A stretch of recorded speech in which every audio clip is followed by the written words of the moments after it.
మనతో పాటు BRS party నాయకులు రాకేష్ రెడ్డి గారు మాట్లాడే ప్రయత్నం చేద్దాం.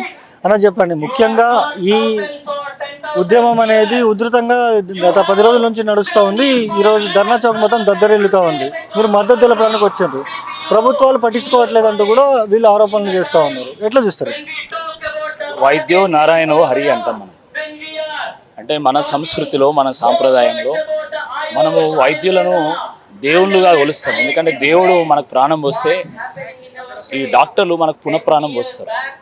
అది ఎవరితోని సాధ్యం కాదు, కేవలం వైద్యులతో మాత్రమే సాధ్యం. అలాంటి వైద్య కోర్సును అభ్యసిస్తున్నటువంటి ఈ యువ డాక్టర్లందరూ కూడా తెల్లకోటు వేసుకునే ఆసుపత్రుల్లో రోగులకు చికిత్స అందించాల్సింది పోయి ఈరోజు రోడ్డు ఎక్కి ఈ రకంగా రోధించడం చాలా బాధాకరం. 2.5 సంవత్సరాలు అయింది.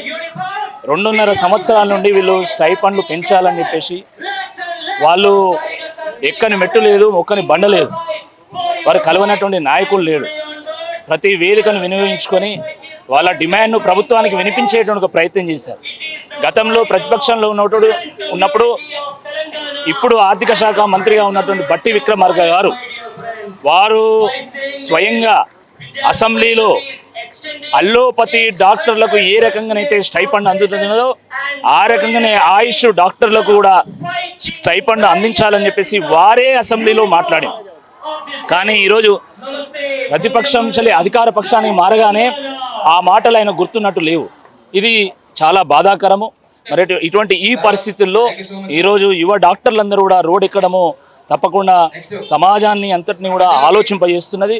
ప్రభుత్వం కూడా ఆలోచించాలి, వాళ్ళ న్యాయమైనటువంటి డిమాండ్లు పరిష్కరించాల్సిందిగా ఈ సందర్భంగా మేము డిమాండ్ చేస్తున్నాం. ఆ రోజు కేసీఆర్ గారు ప్రభుత్వం ఉన్నప్పుడు మేము మెడికల్ కళాశాలలు తీసుకొచ్చినాం, జిల్లాకు ఒక మెడికల్ కళాశాలలు తీసుకొచ్చినాము.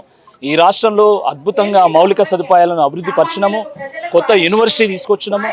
కాబట్టి అప్పుడు కొన్ని సాధ్యమైనవి, కొన్ని సాధ్యం కాలేదు. ఈరోజు మన పర్ క్యాపిటా అనేది 4,18,000 కోట్ల రూపాయలు. ఆంధ్రప్రదేశ్ పర్ క్యాపిటా సుమారుగా 1,00,000 రూపాయలు తక్కువ ఉంటుంది మనకంటే. జిఎస్డిపి చూసినట్టయితే మనది ఒక 14 లక్షల కోట్ల రూపాయలు ఉంటే వాళ్ళది కూడా 14 లక్షల కోట్ల రూపాయలు ఉంది. మరి అలాంటప్పుడు మనకంటే తక్కువ పర్ క్యాపిటా ఉన్నటువంటి ఆంధ్రప్రదేశ్ వాళ్ళు పీజీ స్టూడెంట్స్కి 60,000, హౌస్ సర్జన్కి 25,000 ఇస్తున్నప్పుడు మరి మన తెలంగాణ ప్రభుత్వం ఎందుకు ఇవ్వలేదు? తెలంగాణ అద్భుతంగా పురోగమిస్తున్నటువంటి ఒక రాష్ట్రము, సుమారుగా 2,50,000 కోట్ల రూపాయల సాఫ్ట్వేర్ ఎక్స్పోర్ట్స్ ఉన్నటువంటి ఒక రాష్ట్రము.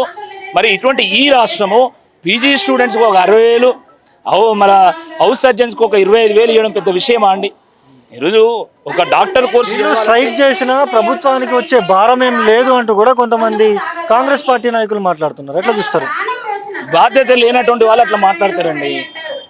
బాధ్యత ఉన్న వాళ్ళు అట్లా మాట్లాడతారా? ఒక్కసారి ఆలోచించండి.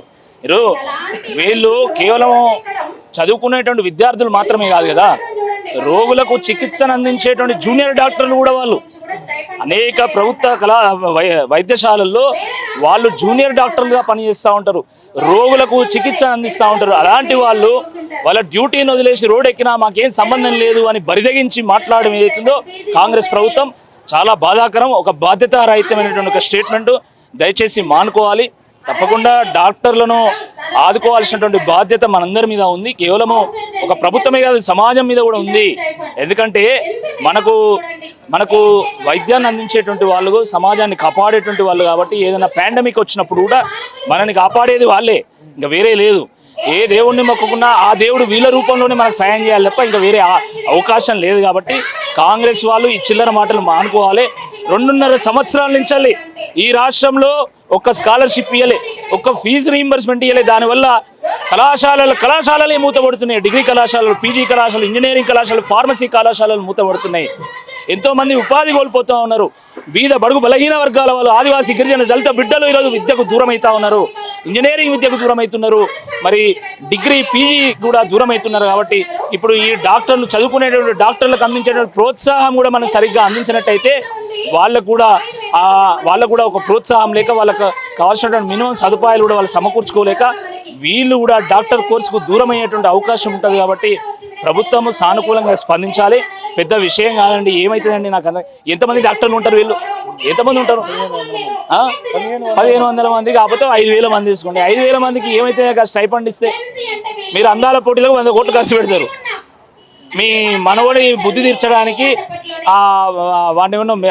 ఆయనని మెస్సీ అనే ఒక క్రీడాకారుని తీసుకొచ్చి ఇక్కడ ఆడిపించి 100 కోట్లు ఖర్చు పెడతారు.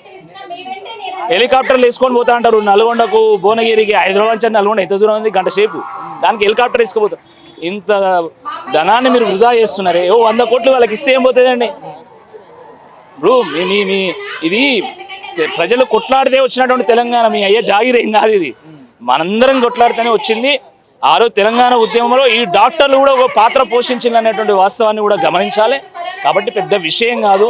కాకపోతే ఏంటంటే పాపం వాళ్ళ కమిషన్ లేని ఏ పని చేయరు. అదే వచ్చిన గోస. ఆ కమిషన్ వస్తలేదు, వీళ్ళకి ఇస్తే మాకేం వస్తుంది అని అనుకుంటున్నారు. కానీ మీకు ఓట్ల రూపంలోనైనా ఆ కమిషన్ వస్తుంది. ఇది గమనించాలి. ఓట్ల కోసమైనా కనీసం చేయాల్సిందే. ఈ సందర్భంగా నేను డిమాండ్ చేస్తున్నా. తప్పకుండా నాకు అవకాశం వస్తే చట్టసభలో వీళ్ళ డిమాండ్లను గట్టిగా వినిపిస్తే, అవకాశం రాకపోతే జనసభలో వినిపిస్తాము.